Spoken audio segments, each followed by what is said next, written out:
최근에 난 기독교 신문의 칼럼을 제가 읽었는데요. 딱 몇 마디를 들어보면 이게 지금 어떤 내용인지 금방 파악할 수가 있습니다. 그 칼럼이 이렇게 글을 시작했습니다. 만만한 게 기독교다. 대중의 집단 광기와 분노의 배설 창구가 된 듯하다. 그리고 이제 드라마들이 쭉 나오는데요. 목사의 딸이 마약 중독자로 등장하는 더 글로리와 수리남, 지금 우리 학교는, 지옥, 오징어 게임 등 요즘 넷플릭스에 등장하는 자극적인 드라마의 패턴은 과장하면 기성전 기독교이다. 이게 이제 뭘 말하고 싶은지 딱 읽으면 금방 이제 저는 파악이 되던데요. 사실 저도 그걸 좀 우려하고 있습니다.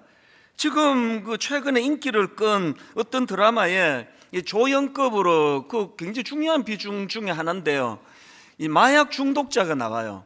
그런데 뜬금없이 그 마약 중독자를 이제 어떤 그 교회 담임 목사 딸로 설정을 해놓고 계속 이제 예배 드리는 장면과 또 조롱하는 이런 내용들이 교차되다가 제일 제가 마음이 좀 당황스럽고 화가 났던 게 한창 이제 지금 위에서 예배가 드려지고 있습니다. 찬송가 소리가 들리고 막 이러는데 그 담임 목사 딸이 그 교회 지하에서 마약을 하는 거예요. 그래서 굉장히 그 장면들이 제 눈에는 굉장히 저질스러웠습니다. 이런 내용들을 그냥 마약 중독자로 묘사를 해도 전혀 드라마 전개에 지장이 없을 텐데 왜 하필 교회에서 그거를 찍어서 예배 드리는 장면하고 이 담임 목사 딸하고 계속 교차해서 이것들을 드러내고 있는가? 또 그런가 하면은 또 그 실화를 바탕으로 한 영화라고 해서 그것을 강조했던 영화가 있는데요. 근데 다 실화를 바탕으로 했는지 모르겠는데 허구를 하나 집어넣어놨는데 아주 악한 범죄자가 그 지역의 목사로 나와요. 그래서 이제 목사가 탐욕이 돈에 눈이 멀어가지고 마약을 팔고 성도들을 엄청나게 감금하고 노동력을 착취하고 이런 것들이 이제 영화의 묘사가 되는 겁니다. 아니 왜 실화를 바탕으로 했다 그러면서 뜬금없이 거기에 왜 목사를 거기다 왜 집어넣느냐, 이런 것들이 참 저를 이제 참 마음 아프게도 하고 또 화가 나기도 하는데요. 여러분 아시지만 그 작가들이야 또 감독들이야 가장 중요한 게 시청률 아닙니까? 그러니까 이제 그런 교회를 비하하고 목사 딸을 마약 중독자로 등장시키고 거룩하게 예배드리는 그 시간에 각 교차하면서 그 딸이 막 마약에 취해가지고 너무 막 보기에 마음이 힘드는 장면을 연출하는 이유는 이렇게 연출했을 때 관객들이 이걸 그렇게 나쁘게 생각하지 않을 거라는 생각이 있으니까 그렇게 만드는 거거든요. 이런 것들이 참 이제 목회자인 저로서는 마음을 참 아프게 하는 건데요. 그래서 그 칼럼에서 강조하는 것처럼 요즘은 거의 교회가 그냥 동네 북이 된 것 같아요. 왜 이렇게 됐느냐? 제가 이제 그 칼럼을 읽으면서 요한복음 17장에 나오는 예수님의 기도문이 떠올랐는데요. 쭉 이제 많은 기도를 드리는데 요한복음 17장 14절에서 이런 내용이 나옵니다. 내가 아버지의 말씀을 그들에게 주었사오매 세상이 그들을 미워하였사오니 이는 내가 세상에 속하지 아니함 같이 그들도 세상에 속하지 아니함으로 인함이니이다. 여러분이 요한복음의 그 흐름이 뭘 강조하는지 아시겠죠? 요한복음이 딱 이제 나오자마자 빛 대신 예수 그리스도가 세상에 오세요. 그런데 빛 대신 주님이 세상에 오셨지만 세상은 예수님을 영접하지 않습니다.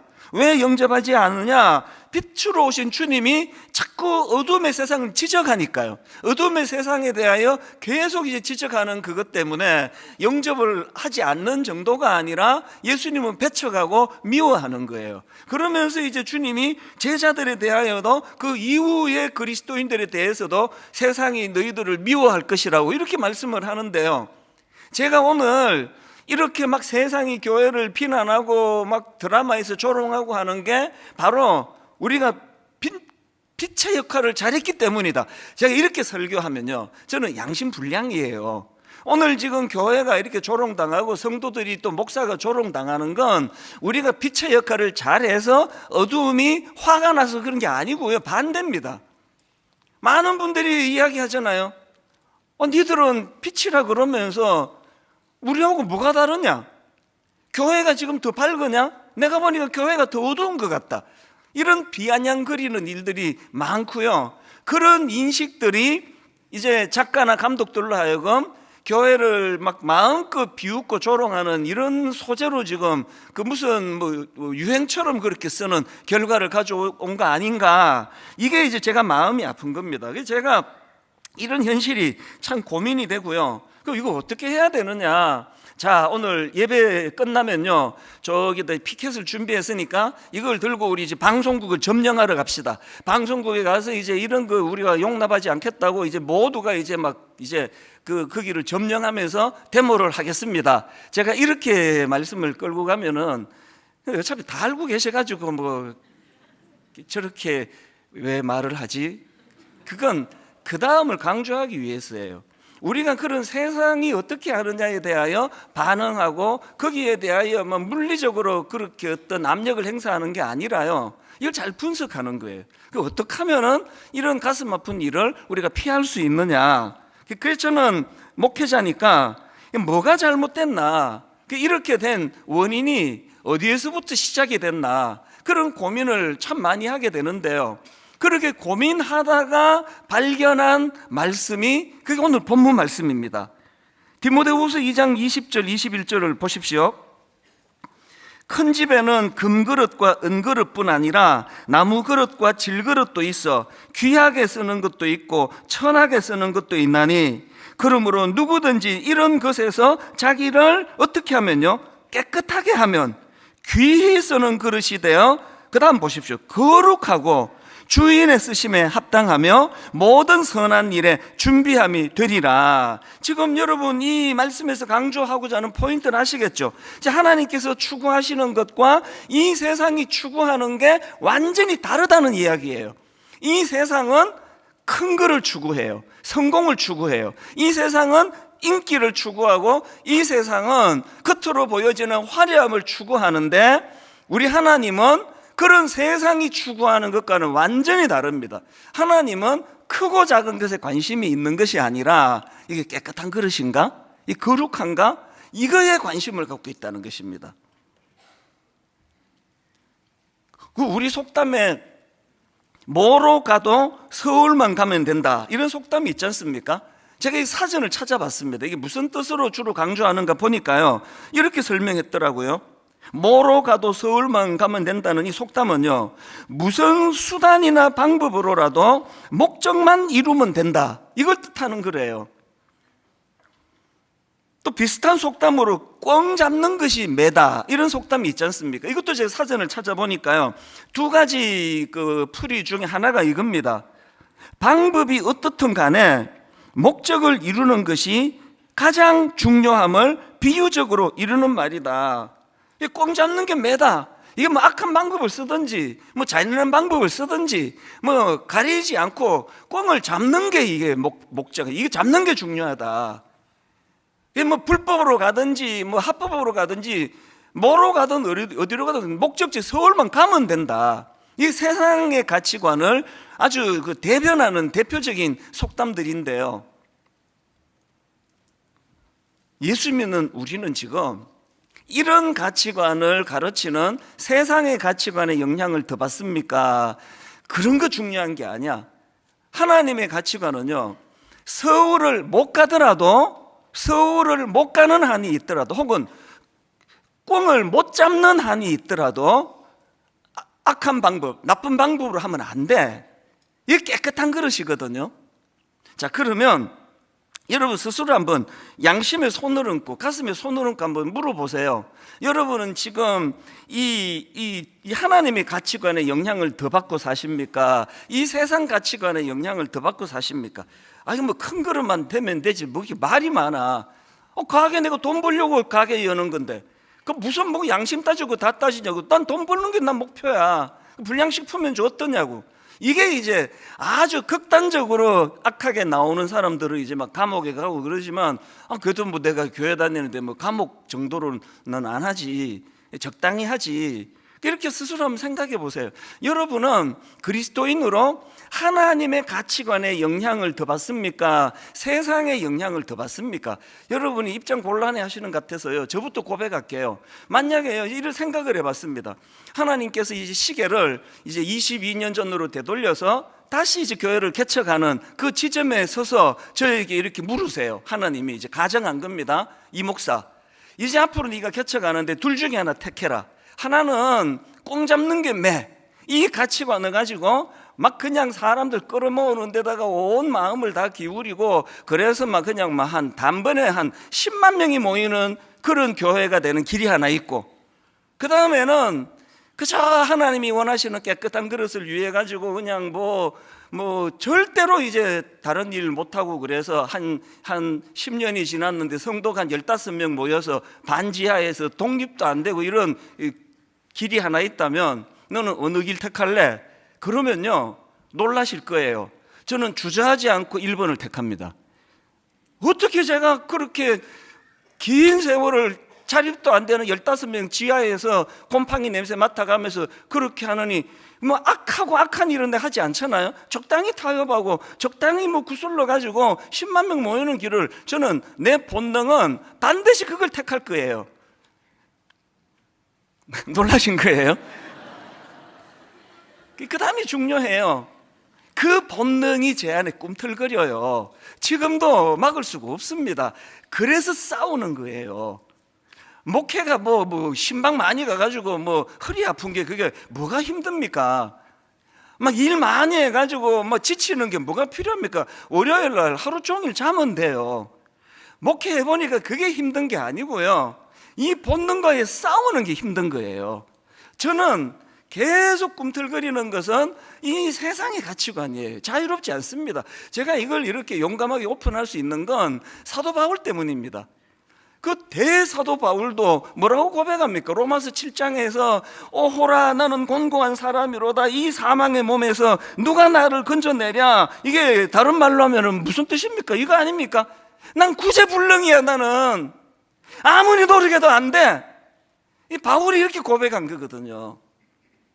그 저와 여러분이 이런 걸 적당히 그냥 얼버무리고 적당히 모른 척하고 적당히 이렇게 해갖고는요, 오늘 이 말씀을 안 들은 거나 똑같아요. 그래서 정확하게 자기를 직시해야 돼요. 저부터가 지금 저를 다 지금 이제 다 고발하고 까발키는 걸로 지금 말씀을 시작하는 거 아닙니까? 오늘 우리가요, 이 하나님의 가치관과 세상의 가치관 중에서 너무나도 많은 그리스도인들이 세상의 가치관에 젖어 살기 때문에 오늘 교회가 맨날 이런 악인의 어떤 상징으로, 뭐 영화 보면 악한 사람 거의 다 위선자 드러내면은 거의 가정 예배 드리는 거 나와요. 예배 드리고 그리고 지 하고 싶은 악한 일 하고, 이런 묘사가 나오는 건 우연이 아니라는 그 이야기입니다. 미가서 6장 6절과 7절도 보십시오. 지금 그 하나님의 백성이라는 사람들의 가치관을 한번 보십시오. 내가 무엇을 가지고 여호와 앞에 나아가며 높으신 하나님께 경배할까? 내가 번제물로 1년 된 송아지를 가지고 그 앞에 나아갈까? 여호와께서 천천의 수량이나 만만의 강물 같은 기름을 기뻐하실까? 물량공세예요. 하나님께 막 어마어마하게 드리면 뭐 하나님도 이거 보고 뭐 봐주지 않으시겠어? 이런 태도예요. 천천의 수량이나 만만의 강물 같은 기름을 기뻐하실까? 심지어는 내 허물을 위하여 내 맏아들을, 내 영혼의 죄로 말미암아 내 몸의 열매를 드릴까? 막 스케일이 막 어마어마해요. 큰 그릇이에요. 이런 사람을 보고서 하나님이 뭐라고 교정해 주시느냐? 바로 그 다음 8절입니다. 사람아, 저는 종종 이렇게 바꾸어 읽기를 원해요. 찬수야, 주께서 선한 것이 무엇임을 내게 보이셨나니? 내가 다 보여줬잖아 니한테.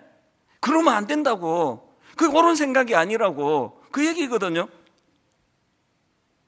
주께서 선한 것이 무엇임을 내게 보이셨나니 여호와께서 너에게 구하시는 것은 오직 정의를 행하며 인자를 사랑하며 겸손하게 내 하나님과 함께 행하는 것이 아니냐. 본문으로 말하면 큰 그릇을 드리겠습니다. 큰 그릇을 드리면 하나님도 이거 안 받고는 안 되실걸요? 이런 가치관, 세상의 가치관으로 신앙생활을 하는 그에게 하나님은 나는 네가 그런 걸로서 자꾸 혼란을 겪기보다는 난 네가 깨끗한 그릇이면 좋겠다. 뭐 좀 안 바치면 어떠니? 네 중심이 있는데.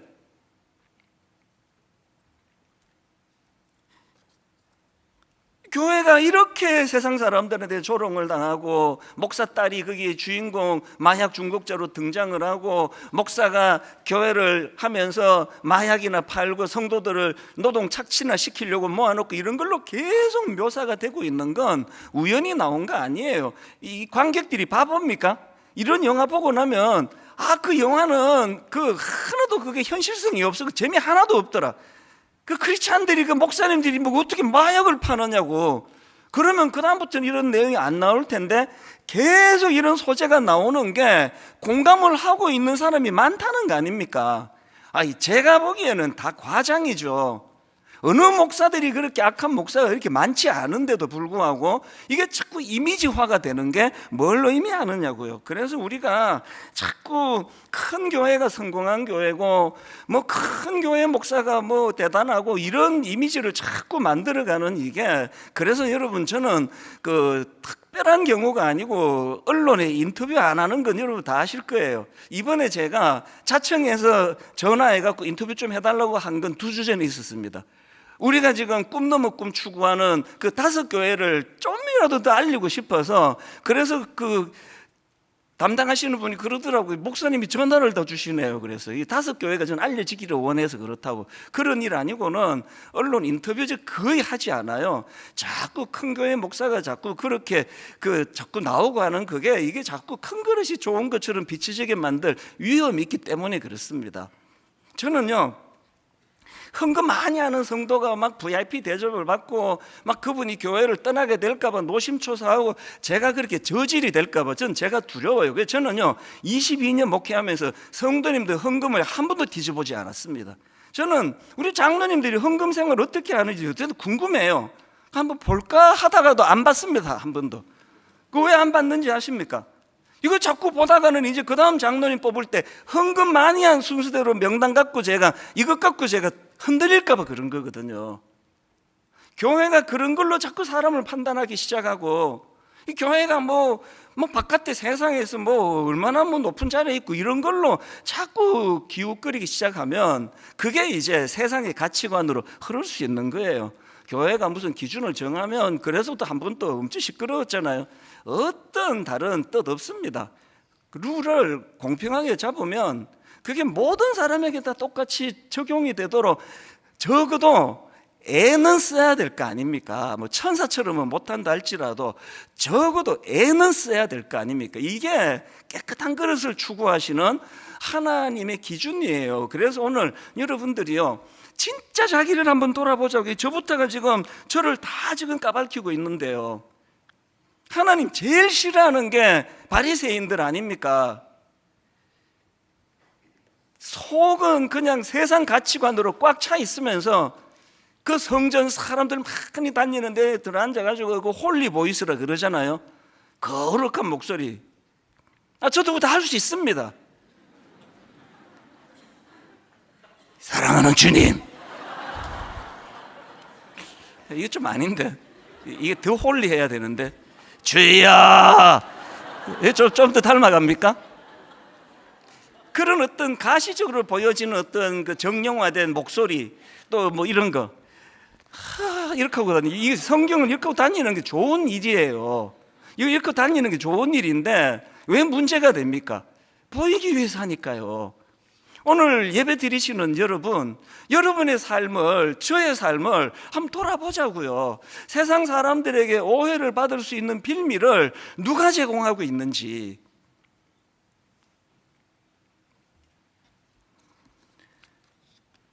구약에 보면은 그 하나님의 그 성품 또 그분의 속성에 대하여 특징을 따라 이제 그분의 이름이 많이 등장하잖아요. 예를 들면은 여호와 라파, 지난주 살펴봤잖아요. 치료하시는 하나님, 이거 강조할 때 여호와 라파라 그래요. 또 그런가 하면 여호와 니시, 승리하시는 하나님. 또 뭐 여러분 다 아시는 여호와 샬롬, 평강의 하나님, 평화의 하나님. 그래서 하나님의 성품의 특징을 따라 가지고 그분의 이름을 여러 가지로 그렇게 불러드리는 걸 볼 수 있는데요. 그런데요, 여러분 구약 성경에 모든 하나님의 성품을 다 모아 가지고 한마디만 정리를 해라라고 물으신다면 구약에서 정리하는 하나님의 속성은 딱 하나예요. 거룩하신 하나님입니다. 거룩하신 하나님. 우리 하나님의 성품과 속성이 거룩이시고요, 더 중요한 것은 그분이 거룩하실 뿐만 아니라 그분을 따르는 백성들도 거룩하기를 원하세요. 그게 예레미야 11장 45절입니다. 나는 너희의 하나님이 되려고 너희를 애굽 땅에서 인도해낸 여호와라. 그 다음 보세요. 내가 거룩하니 너희도 거룩할지어다. 제가 한 열몇 번 이 본문을 가지고 인용했을 텐데요, 오늘은 조금 더 강화하기 위해서 한번 따라해 보시겠습니까? 내가 거룩하니 너희도 거룩할지어다. 뭐가 거룩입니까? 거룩하신 하나님의 길을 따라가는 게 거룩 아닙니까?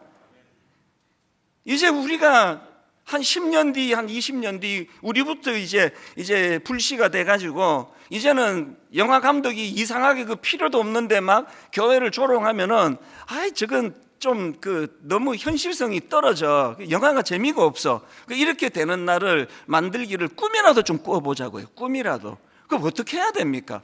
교회가 이 세상을 추구하고, 그래서 다시는요 뭐 큰 교회니 작은 교회니 이렇게 부르는 일이 없으면 좋겠습니다.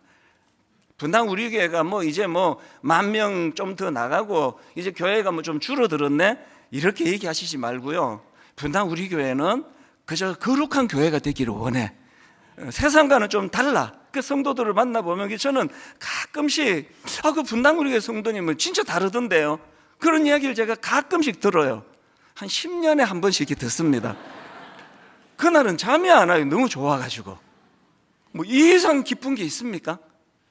하나님 앞에서 우리가요, 그래서 이제 신약으로 와서도 베드로전서 1장 15절에 보면은 오직 너희를 부르신 거룩한 이처럼, 여기도 하나님을 지금 이렇게 묘사하네요. 오직 너희를 부르신 거룩한 이처럼 너희도 모든 행실에 거룩한 자가 되라. 심지어는요, 히브리서 12장 4절이요. 한번 보십시오. 모든 사람과 더불어 화평함과 거룩함을 따르라. 이것이 없이는 아무도 주를 보지 못하리라. 이게 무서운 말씀 아닙니까?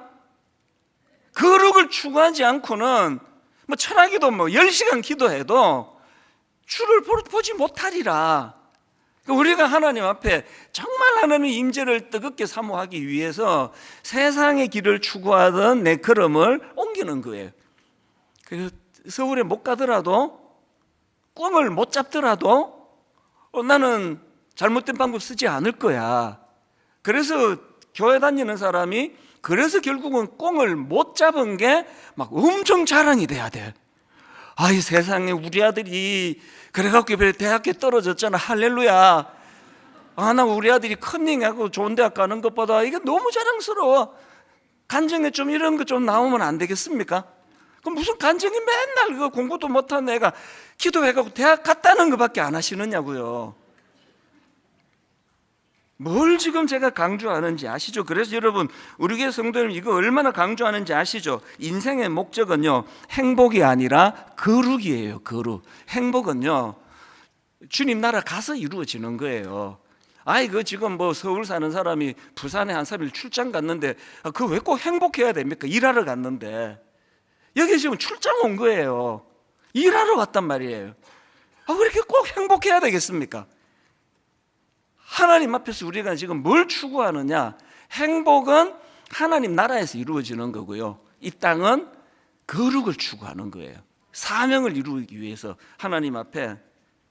최근에 저는요, 그 펠리브레이션이라는 그 재밌는 단어를 제가 알게 됐는데, 이게 사실은 이게 이제 그 아세아 연합 그 신학교에서 가르치시는 이한영 교수님이 만든 그 단어인데요. 그 유래가 되게 재밌습니다. 이분이 이제 딸이 고등학교 2학년 때 있었던 일인데요. 아마 제 추측에 이게 아마 그 미국 유학 중에 있었던 일이지 않을까 그렇게 추측을 해보는데요.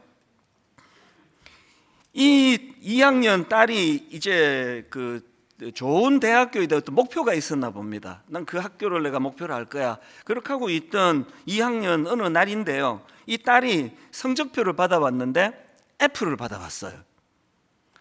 이게 아마 모르긴 해도 이제 그 과목이 그 대학 가는데 굉장히 중요한 과목이었나 보죠. 그래서 F를 받아왔더니 이게 이제 너무 충격을 받은 거예요. 그래서 이제 그 엄마인 사모님이 예배를 드리시는데 옆에서 그 교수님이 보니까 막 엄청 울고 계시더래요. 예배가 끝나고 물었답니다. 아니 여보, 예배 시간에 왜 그렇게 많이 울었어? 그랬더니 사모님이 귀하세요. 뭐라고 얘기하는가 하니까 우리가 그동안 이 딸을 우리가 속였잖아. 우리가 맨날 이 아이한테 너는 하나님의 딸이라고, 너 존재가 너무 귀하기 때문에 성적은 중요하지 않다고 그랬는데 자기가 딸이 F를 받아오고 나니까 이 사실이 아니더라는 거예요. 그래서 너무 괴로워서 막 예배 시간에 울었다는 겁니다. 이 교수님이 이제 집에 갔더니요, 그 애가 이제 입을 덮어쓰고 이제 우는 거예요. 그래서 이제 싫다는 애를 데리고 가자. 그리고 얘 데리고 이제 막 그 강제로 이제 식당으로 데리고 갔습니다. 그리고는 이제 식당에 앉자마자 이 교수님이 그 딸한테 이렇게 말했습니다. 아빠가 너 여기 왜 데리고 왔는지 아니? 왜 왔는데요? 펠리브레이드 하러 왔어. 이 펠리브레이시 뭔데요? 그랬더니요, 이게 이제 스펠링 갖고 이 교수님이 이제 워드플레이처럼 한 거예요. 네가 C 학점을 받았으면 셀리브레이트를 했을 텐데 F 학점을 받았기 때문에 펠리브레이트 하는 거야. F 받은 걸 축하하기 위해서 내가 이 자리로 왔다고 이제 그 유래를 설명을 다 하시면서 이 교수님도 참 귀하세요. 그 딸한테 이렇게 말했습니다. 내가 너한테 그 회개할 게 하나 있다. 그거 사모님하고 똑같은 생각을 이야기를 해준 거예요. 우리가 그동안 네가 정직하고 뭐 이게 중요한 거지, 뭐 성적 나는 별로 중요하지 않다고 그렇게 이야기했는데 그게 사실은 거짓말이었어. 미안해. 내 사과할게. 그런데 지금의 아빠는 이게 진짜 이게 정직한 마음이라고 그렇게 이제 고백을 하면서 네가 F를 받아왔어도 나는 너를 축복할 수 있다고. 그래서 내가 펠리브레이트 하러 왔어. 그러니까 이제 너 성적에 대해서 관심을 안 쓰기로 해서. 그러고는 약간 모순이에요. 바로 근데 어떻게 하다 F를 받았니?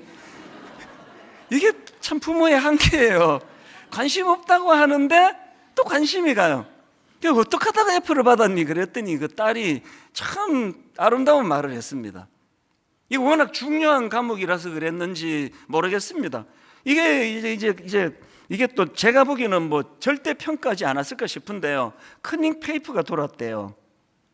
그래서 이제 꽤 많은 애들이 그거 보고 다 베끼고 뭐 무시하면 어쩐지는 모르겠습니다. 그게 자기한테도 왔대, 이 딸한테도. 그 이 딸이 하는 말이 나는 커닝 안 한다고 자기는. 그래서 그거를 던지고는 그걸 안 보고 그리고 F를 받았다는 거예요. 이런 일이 있고 1년이 지났습니다. 이제 입시생이 됐는데요. 이제 또 뭐 거기도 이제 학교 얘기를 안 하지만 좀 이제 명문인 것 같아요. 그 학교에 가기에 이제 얘가 성적이 이제 뭐 좀 이제 간당간당했나 보죠. 거기에 이제 지원을 한 겁니다. 이제 미국에서는 이제 그 대학 입시에서 에세이를 쓰는 게 중요하잖아요. 자기를 표현하는 게 중요한데 이 얘가요, 그 명문대학교 같은데, 내 추측의 명문대학 같은데 그 에세이를 썼는데 제목이 펠리브레이시예요. 미국은 이제 이 창의적인 게 되게 중요하게 보잖아요. 이 교수님이 보니까 이게 뭐지? 이게 펠리브레이시 뭐야? 그러고 읽었겠죠. 이 학생이요, 1년 전에 있었던 이야기를 다 쓴 거예요. 쭉 쓰고 자기가 커닝을 안 하고 정직하기 위해서 그래서 F를 받았는데 아빠가 F 받아왔다고 셀리브레이시 아니라 펠리브레이트 해줬다고. 그러면서 마무리 부분에 이런 글을 썼습니다. 이 세상을 정직하게 살 때 실패할 수도 있습니다. 저는 수학을 못하지만 저를 뽑아주신다면 열심히 공부해서 그런 사람들을 셀리브레이트 해주는 그런 사람이 되겠습니다. 그 교수님 표현이요, 그 딸아이 점수가 좀 미달이었는데 합격이 됐대요. 셀리브레이시라는 단어 자체가 되게 창의적이고 굉장히 정직을 자기가 거기다 강조하고 정직해서 F를 받았고, 그걸 또 부모님이 축하해주는 이런 것들을 이제 인정을 받았겠죠. 저는요, 분당 우리 교회 성도님들 가정에 이런 일이 좀 많이 일어났으면 좋겠습니다. 우리 그래도 예수 믿잖아요. 예수 믿는 아버지 어머니 아닙니까? 셀리브레이션 C 받을 때 한다든지 워드 플레이지만 A 받고 B 받으면 그렇게 하시고요, F를 받아와도 여전히 소중하고 여전히 사랑스럽고, 게다가 컨닝하지 않고 네가 이런 불이익을 당한 딸이 아빠는 너무 자랑스러워. 이게 하나님의 가치관을 따르는 거 아니겠습니까? 지금 분당 우리 교회가 이제 박물관 교회가 되는 걸 막아야 된다. 현상 유지적인 교회가 되는 걸 막아야 된다. 그래서 지금 오늘 이 본문을 가지고 제가 이게 지금 대안 7번째예요. 이제 다 한번 총 정리해 드릴 시간이 또 있을 텐데요. 오늘 7번째, 분당 우리 교회가 박물관 교회로 전락하는 것을 막기 위한 거, 거룩의 회복이에요. 거룩의 회복. 이걸 저는 세상과의 차별하라고 그렇게 여기다가 제가 원고에다 써붙여 놨습니다. 왜? 거룩이라는 단어는 히브리어로 카도시인데요, 이 단어는 어원적으로 그 의미가 구별된 거예요. 구별된 것. 그리고 여러분 아시잖아요, 성도, 이 거룩한 물이, 성도도요, 이 구별되는 거예요. 구별되는 거. 세상과 구별되는 겁니다. 그래서 제가 오늘 설교 제목을 행복을 위한 거룩한 선긋기예요. 세상의 가치관에 100% 우리가 무공해로 살 수는 없다 할지라도 자꾸 선을 그어야 돼요. 세상과 선 긋기. 서울 못 가도, 꼭 못 잡아도, A 못 받아도 나는 하나님의 정직, 하나님의 거룩, 이걸 나는 추구하고 몸부림치기를 원해. 우리 교회는 이런 교회가 되기를 바랍니다. 그래서 제가 이것과 관련해서 두 가지 추구해야 될 것을 말씀드리는데요. 첫 번째로 우리가 추구해야 되는 게 뭐냐? 교회는요, 함께, 이걸 강조했습니다. 교회는 거룩을 추구하는데 함께 거룩을 추구하는 공동체라는 사실이에요.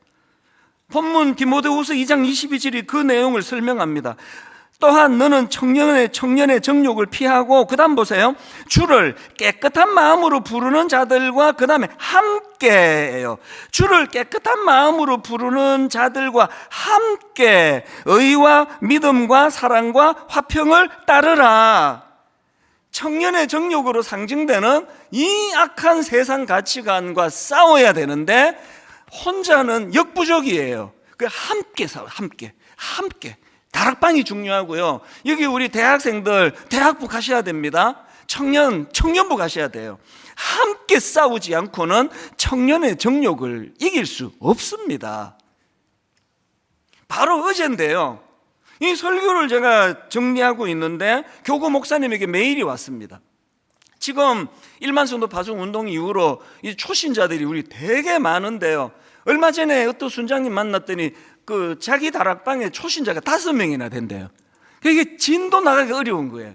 그런데 원래 들어와가지고 정말 이 초신자들이 귀하시다고 어떻게 해서든 박물관 교회가 되는 걸 막기 위해서 이제 애를 쓰고 계시다, 신앙이 성장하고 계시다, 그 얘기를 얼마 전에 들었는데요. 이 다락방도 그런가 봐요. 여기에요, 이제 처음 예수 믿는, 우리 교회에서 처음 예수 믿는 초신자분이 계시는데 이분이 아직 하나님 안 믿으신대요. 근데 원래 들어와가지고 내가 다락방에 나가야 되겠다, 그 믿음을 이제 좀 애쓰시는 거 아닙니까? 그 다락방이 대단해요. 이 대표기들이 돌아가면서 하는 것 같아요. 이 완전 초신자에게 기도를 시켰나 봐요. 그 다락방에서 이 초신자가 기도를 한번 들어보십시오. 이렇게 기도하셨대요.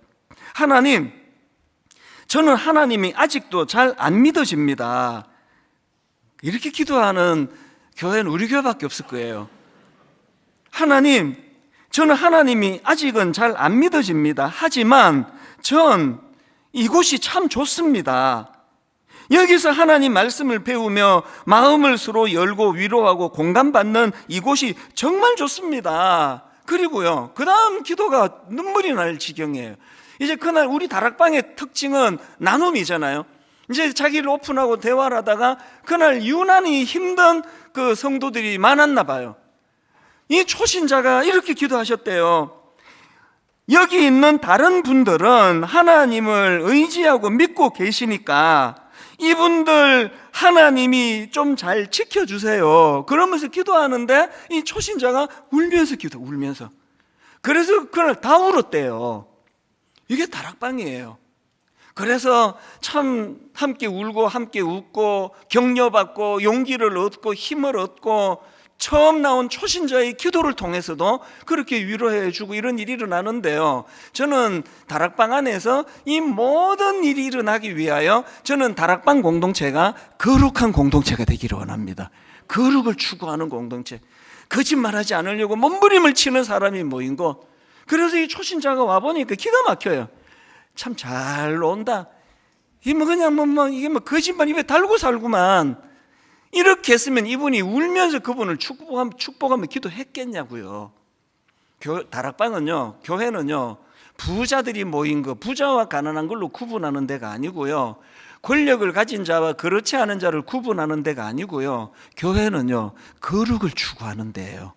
초신자라도 하나님이 아직 잘 안 믿어져도 거룩은 추구할 수 있습니다. 이거 아십니까? 여러분이 하나님의 성품인 거룩을 추구하면 하나님이 보일 거예요. 아마 거룩을 추구해 보세요. 두 번째로 우리가 기억해야 될 게 하나 더 있는데요, 교회는요, 이 거룩의 출처가 하나님이신 것을 아는 공동체예요. 요즘은 이 출처가 중요하잖아요. 제가 뭐 설교하면서 무슨 책 보고 제가 베껴놓고는 내가 이거를 연구하는데 막 되게 고생했다고 내가 했다는 식으로 해버리면요, 이거는 설교도 아니에요. 그래서 출처를 밝히잖아요. 이거 내가 어느 책에서 내가 읽었다, 이거 어느 교수님이 하신 말이다, 이거 다 밝히거든요. 거룩도 마찬가지예요. 거룩은요, 출처가 우리가 아니라 하나님이세요. 자, 21절에 그 내용이 나옵니다.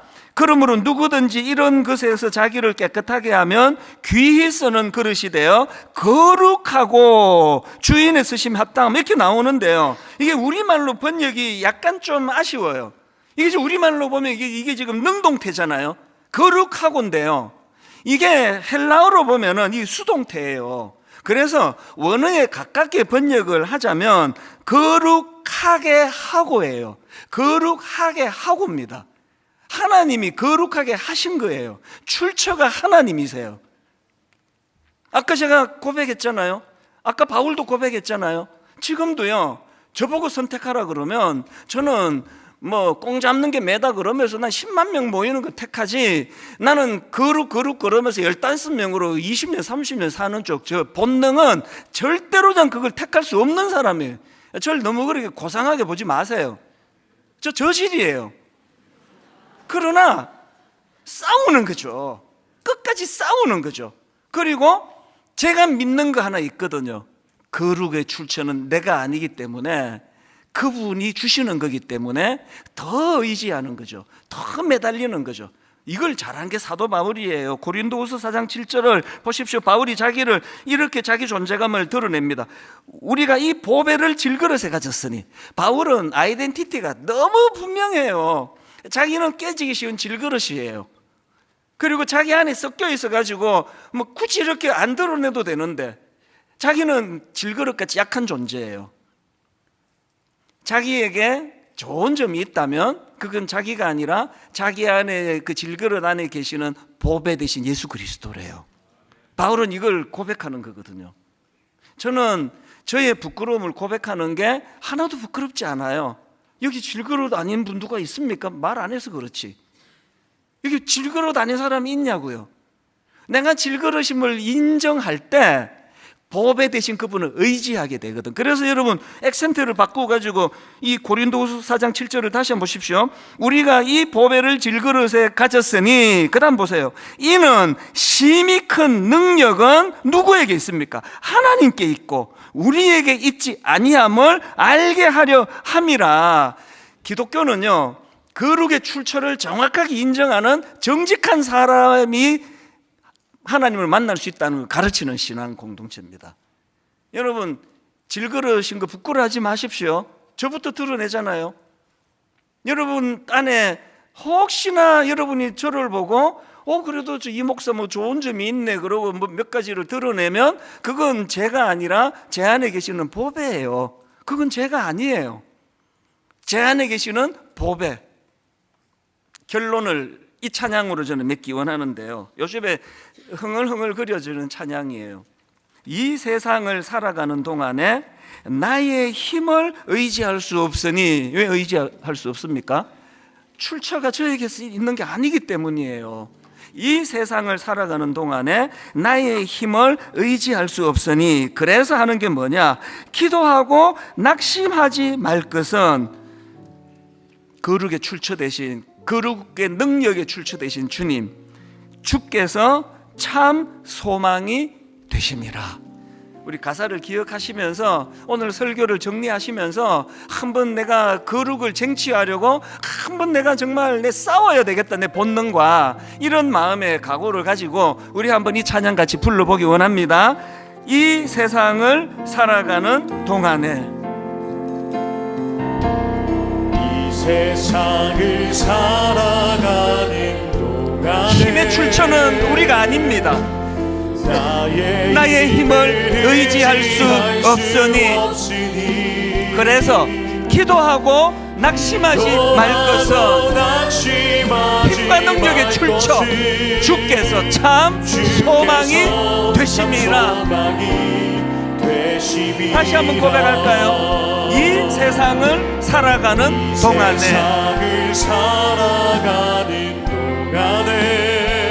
나의 힘을 의지할 수 없으니 기도하고 낙심하지 말 것은 능력의 출처 주께서 참 소망이 되심이라. 그래서 이렇게 찬양합니다. 하나님의 꿈이 나의 비전이 되고 예수님의 성품이 나의 인격이 되고 성령님의 권능이 나의 능력이 되기 원하고 바라고 기도합니다. 주의 길을 걸어가는 동안에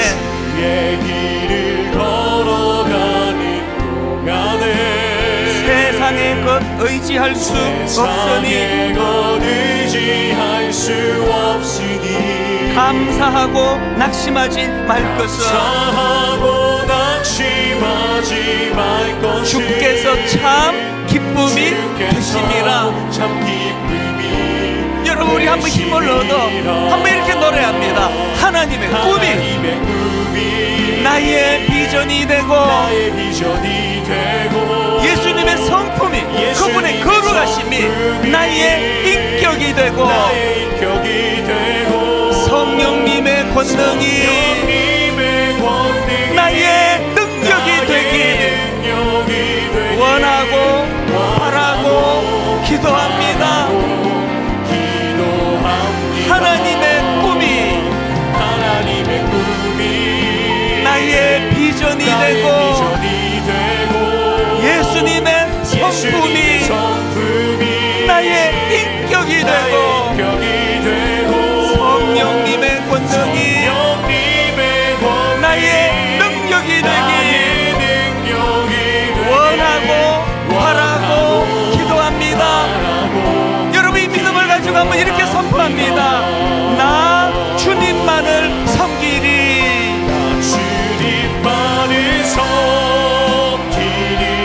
내 안에 있는 악한 본성, 헛된 마음 버리고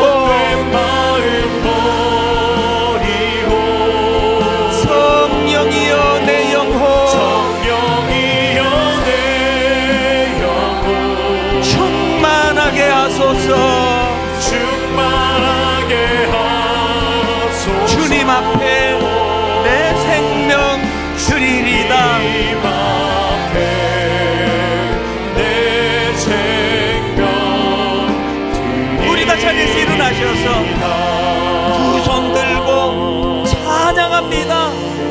한번 전심을 다하여 주님 앞에 소원을 가지고 우리 주님 앞에 나아갑니다. 찬양합니다. 다시 오실 왕 여호와께.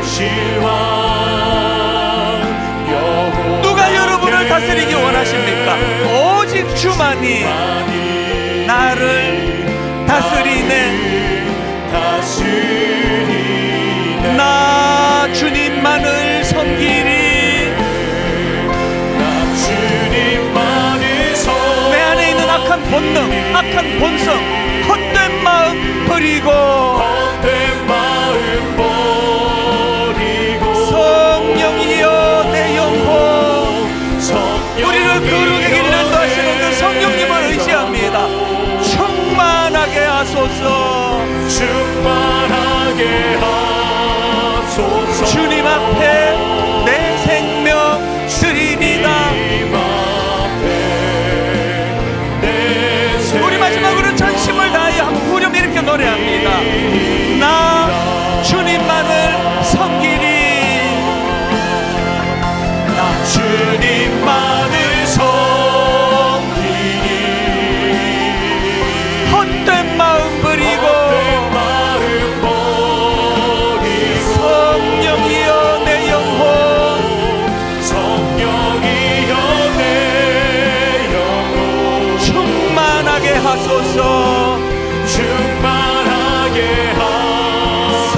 성령이여 내 영혼, 성령이여 내 영혼 갈급합니다.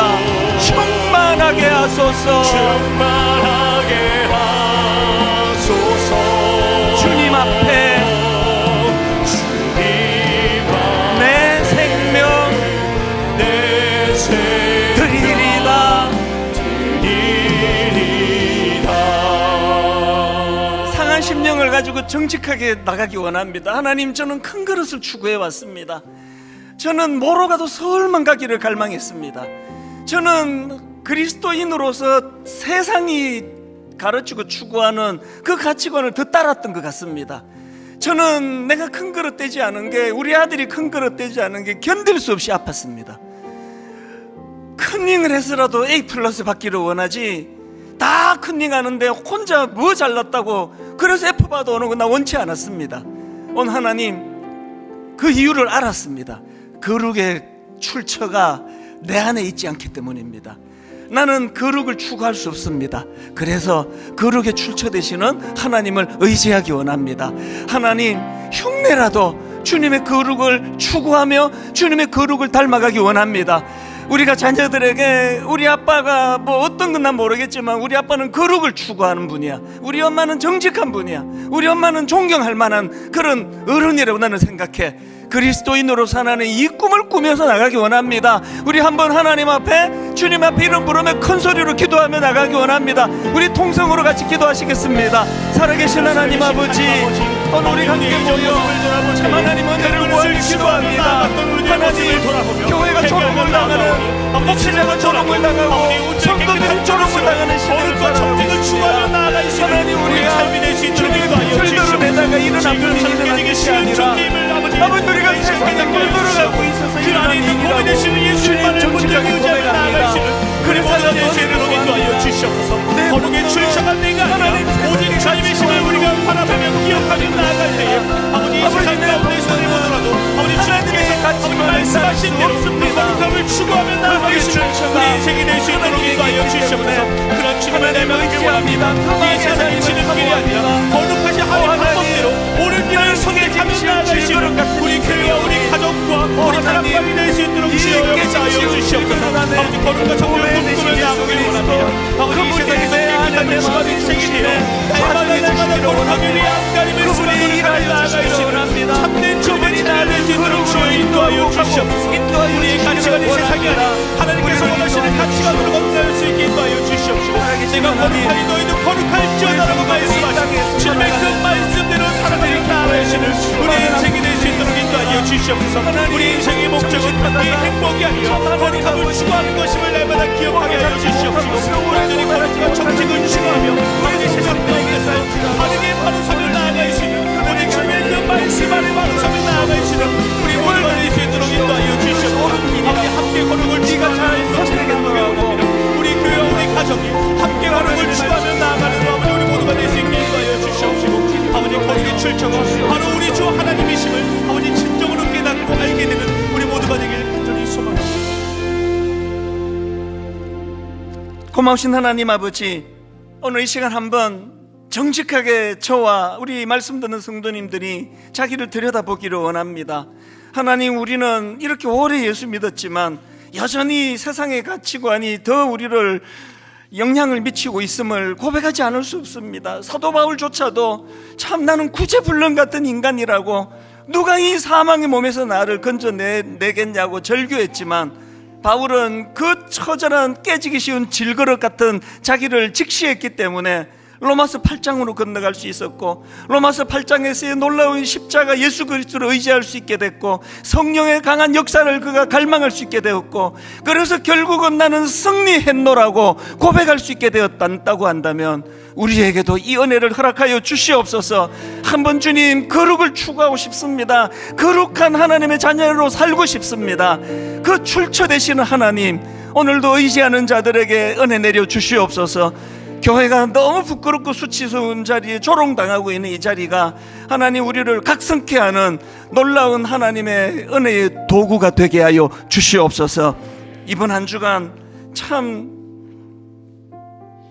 지난주보다는 그래도 더 정직하려고 애쓴 한 주였노라고, 지난주보다는 더 거룩을 추구하려고 몸부림을 치는 한 주였노라고, 우리 자녀들이, 우리 배우자가, 당신이, 엄마가, 아빠가 참 그렇게 애쓰는 게 보인다고, 하나님, 이런 한 주간을 노력하며 은혜를 구하며 출처 되신 주님을 더 많이 의지하는, 그래서 하나님, 이번 한 주간 한 걸음 더, 조금 더 하나님 기뻐하시는 그 자리로 옮겨갔노라 고백할 수 있는 아름다운 한 주간이 되도록 인도하여 주시옵소서.